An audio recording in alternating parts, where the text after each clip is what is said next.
Hello दोस्तों, नमस्कार। आप सभी का हमारे ईडू एग्ज़ाम एकेडमी में स्वागत है। आज मैं प्रस्तावना लेकर के आया हूँ। प्रस्तावना में बहुत लोगों को कन्फ्यूज़न होता है और प्रस्तावना से लगभग 3 से 4 प्रश्न हमेशा पूछ लिए जाते हैं। प्रस्तावना सिर्फ 5 मिनट का काम है। अच्छी तरीके से आप समझ लें और मैं तो कहता हूँ आप इसको याद कर लें, जैसा कि मैं याद किया हूँ। तो मैं आपको प्रस्तावना बता रहा हूं, आप समझिए। प्रस्तावना की भाषा को समझ लेते हैं अगर आप, तो आप संविधान में क्या है, हमारे भारतीय संविधान में वो सारी चीजें लगभग आप समझ लेते हैं। जैसे अगर हम किसी किताब को पढ़ते हैं, किसी पुस्तक को जब पढ़ते हैं, तो सबसे पहले हम इंडेक्स देखते हैं कि इसके विषय सूची क्या है। तो जब हम विषय सूची देख लेते हैं तो हमको समझ में आ जाता है कि इस किताब में ऐसी क्या क्या बातें होनी चाहिए और होंगी। इसलिए हम जब प्रस्तावना पढ़ लेते हैं तो हम समझ जाते हैं कि भारतीय संविधान में कैसी व्यवस्थाएं की गई हैं। तो चलिए हम आपको बताते हैं प्रस्तावना।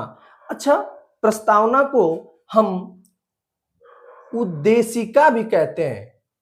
उद्देशिका उद्देशिका भी कहते हैं दोस्तों। और प्रस्तावना को हम आमुख भी कहते हैं। आमुख आमुख भी कहते हैं। ठीक, तो मैं आपको प्रस्तावना बता दूं स्वर के माध्यम से।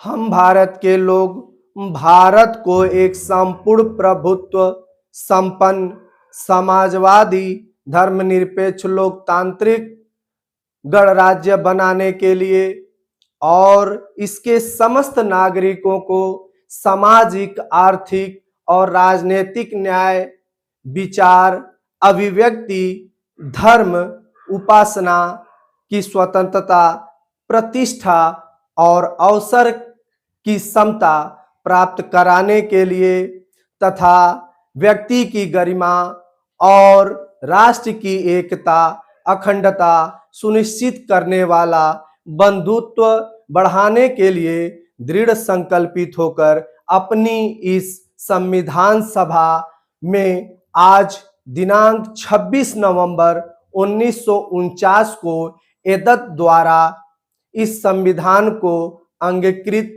अधिनियमित और आत्मार्पित करते हैं। ये भारत के संविधान की जो प्रस्तावना है, मैं आप लोगों के समक्ष बताया।